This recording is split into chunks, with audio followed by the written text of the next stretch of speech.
প্রশিক্ষণ পাল্টে দিয়েছে কিছু নারীর জীবন। কেউ হস্তশিল্প, কেউ বা ক্ষুদ্র ব্যবসায় সফলতার গল্প লিখছেন। পরিবারে জোগাচ্ছেন সচ্ছলতা, ফিরিয়ে আনছেন হাসি। প্রতিনিধিদের পাঠানো এমনই কয়েকজন অদম্য নারীর সফলতার গল্প নিয়ে ডেস্ক রিপোর্ট।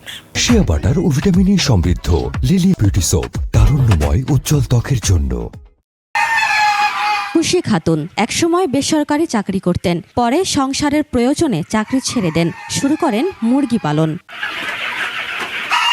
মাত্র 12টি মুরগির বাচ্চা দিয়ে শুরু করলেও এখন তার খামারে উৎপাদন হয় বিভিন্ন জাতের কয়েক হাজার বাচ্চা, যা থেকে প্রতি মাসে আয় হয় লাখ টাকা। 2021 সালে আমি 12টা দেশি মুরগি নিয়ে কাজ করতাম। তারপর মনে হলো যে এর সঙ্গে অনেক কিছু যুক্ত করা যায়। তারপর আমি বিভিন্ন প্রজাতির মুরগি নিয়ে কাজ করি, বাচ্চা উৎপাদন করি। তার খামারে কাজ করে কর্মসংস্থান হয়েছে এলাকার মানুষেরও। ডিম নিয়ে আসাতে শুরু করিয়ে সব ধরনের কাজ করি। খামারে কাজ করি, আমার খালা আমার ফ্যামিলি ধরে খরচ খরচা সব হিসেবে দেয়। উদ্যোক্তা খুশি খাতুনকে সব ধরনের পরামর্শ ও সহযোগিতা করা হচ্ছে বলে জানান এই কর্মকর্তা। যে কোনো সময় তার যে কোনো পরামর্শ দরকার হলে সঠিক গাইডলাইন, কিভাবে মার্কেটিং লিঙ্কেজ করা যায়, এই বিষয়গুলো আমরা সার্বিক তত্ত্বাবধান করতেছি। মেহেরপুরের বিধবা নারী শারমিন সুলতানা একসময় কটূক্তি আর লোকলজ্জার ভয়ে ঘরের বাইরে যেতেন না।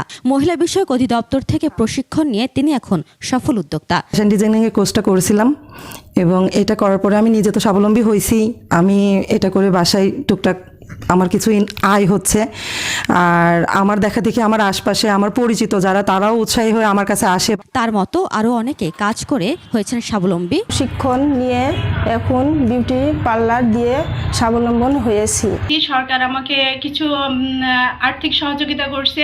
আমার কিছু জমানো টাকা ছিল, সেগুলো দিয়ে সব মিলায়ে আমি একটা নিজস্ব পার্লার দিয়েছি। প্রতিনিয়ত এসব নারী উদ্যোক্তাদের সহায়তা করা হয় বলে জানান সংশ্লিষ্টরা। সমাজে যারা অসহায়, সুবিধা বঞ্চিত বা বিধবা, তালাকপ্রাপ্ত, যারা স্বামী পরিত্যক্তা, এসব মেয়েরা এখানে প্রশিক্ষণ নিয়ে অনেক স্বাবলম্বী হয়েছে। প্রায় 170 জন প্রতি 3 মাসে নারীরা, বেকার এবং দুস্থ অসহায় নারীরা এখানে প্রশিক্ষণ নিচ্ছে।